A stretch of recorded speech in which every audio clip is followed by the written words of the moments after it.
What's up, everyone? This is LeetCode 11, container with most water.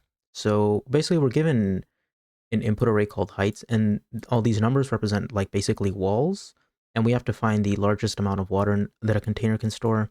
Now, if you can see by the visual representation, it's really 2D. So really, we have to find the largest area with all these walls, right? So we want to compare two walls and see what the area is, and we basically want to return the area is what we're doing, right? Um, this is more akin to a math problem, in some sense. Uh, let's make some observations first, right? When we're comparing these walls, how high does the water go? Well, it goes up to the minimum, right? So this wall is 8 and this wall is 7. Obviously, the wall will only go up to the length 7 for the height. Or sorry, for the height, it'll only go up to 7 because obviously it can't go any higher because it would spill out, right? So let's keep that in mind. So we'll take the height, right? We'll take the minimum height between two walls and multiply that by basically the difference, which will give us the length, right? And that's how we calculate the area. And we want to basically try and find the largest possible area given our input, right? So the way we're going to do this is let's start a left pointer at the start, right? And a right pointer at the end, okay? So we'll say length of height 1, okay? And we'll say, well, length is not greater than height. Or we can just say less than, it doesn't matter. Basically, we want to calculate the area of water. I'll just call it water, but you can just say volume of water. You can call it area. I'm just going to call it water. We basically want to take the max between water, and initially water is going to be 0, okay? Because initially we haven't checked anything. So the area, technically, the maximum amount of water that the container can store is initially 0 because we don't know what the answer is, right? So we want to take the max between water and r minus L, which is basically the length, times the minimum of the height of L and the height of R. Okay?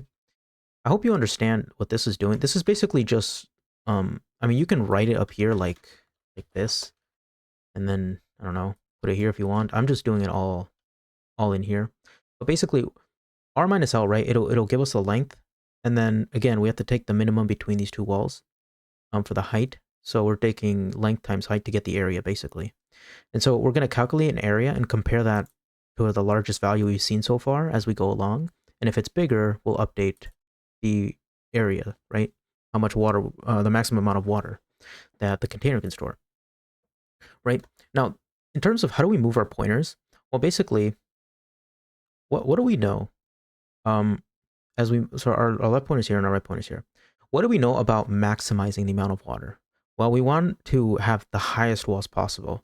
So in terms of, do we move the left pointer or the right pointer? Let's just move the pointer that has the lower wall, okay? In terms of height.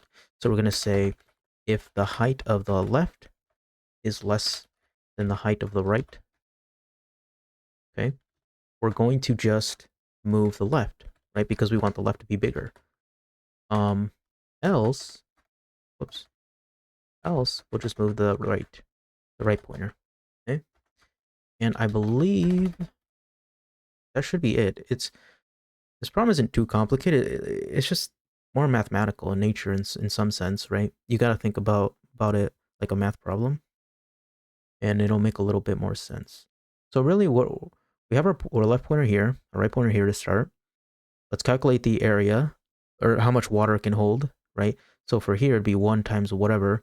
And so it wouldn't hold that much water. The container would just be like this. And so we'd move the left pointer because it has a lower wall. And look, now we have a lot more water, right? And basically, we keep doing this and keep moving the pointers. And as we go along, we're going to update water whenever we see an area that holds more water than we've seen in the past. And we'll update the variable, right? So yeah, that's what we're doing. So this is really more like a math problem. Don't overcomplicate it, right? And make sure you use the picture, right? When you're given problems like this, always use the visuals and try and find out what observations you can make, right? Like for example, when you're comparing two walls, the height will be up to the lower wall or the lowest wall, right? Hope that makes sense, and I'll see you in the next one. Peace out.